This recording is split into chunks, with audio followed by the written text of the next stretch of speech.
You haven't had an opportunity to watch Daredevil Season 2, Episode number 7, Semper Fidelis. Stop listening now, major spoilers, here we go. Murdock and Foggy take on the DA in the trial of the century, but their client refuses to play along. That client, obviously, is the Punisher. Murdock struggles to balance his dual identities. Another 10 out of 10 star episode.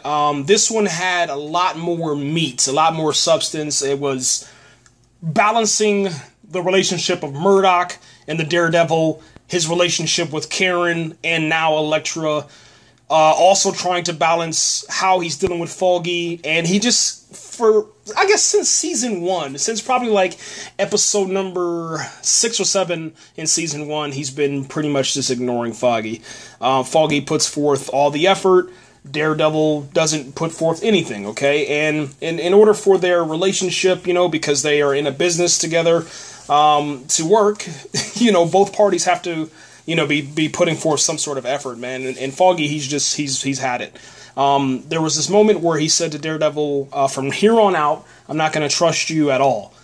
And that's something that's really big, really a major step inside their relationship, man. Karen, she, for some reason, is not picking up that Murdock is a liar. Maybe because she's profound on his dick and doesn't, you know, have any sort of, I don't know, guidance or a compass to guide her way.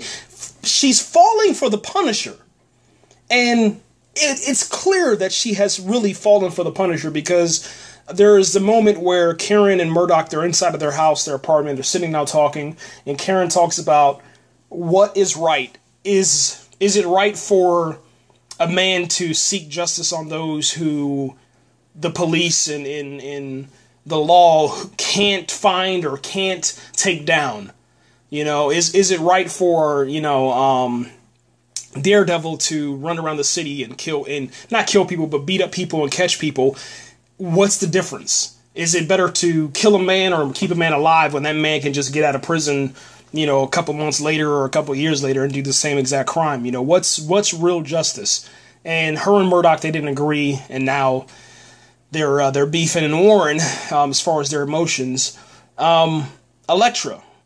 Elektra pops in and out of this episode because this episode is mostly the trial of the Punisher, and Elektra, she's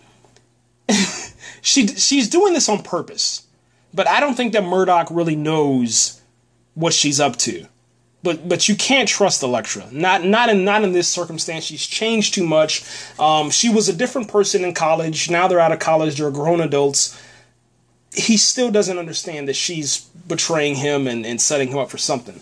Now, at the end of the episode, we see Elektra. She threatens one of the one of the coroners that could potentially set the Punisher free, but now his statement and everything has been thrown off out of the trial, and they can't really use that to the Punisher's defense or against him.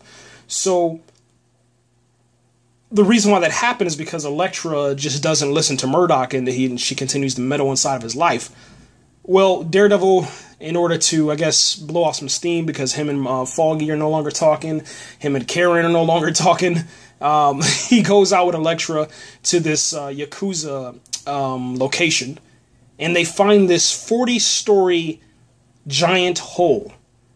And out of the hole comes this presence, or I guess surrounding the hole comes this presence, these guardians, these warriors, and there's a problem or an issue because they don't have any sound and they don't have a heartbeat. Elektra has a flashlight and she gives it to Daredevil. Daredevil throws the flashlight down, and then she says, you know, let me know when it hits the bottom. Well, 40 stories later, it hits the bottom, and then these beasts and stuff come out inside of episode 8 at the beginning. So that's it. That's where we're at, man. Once again, I said 10 out of 10 star episode. Loved it. And hopefully you guys enjoyed it too. Let me know what you think right there. No spoilers. No spoilers. Don't spoil it.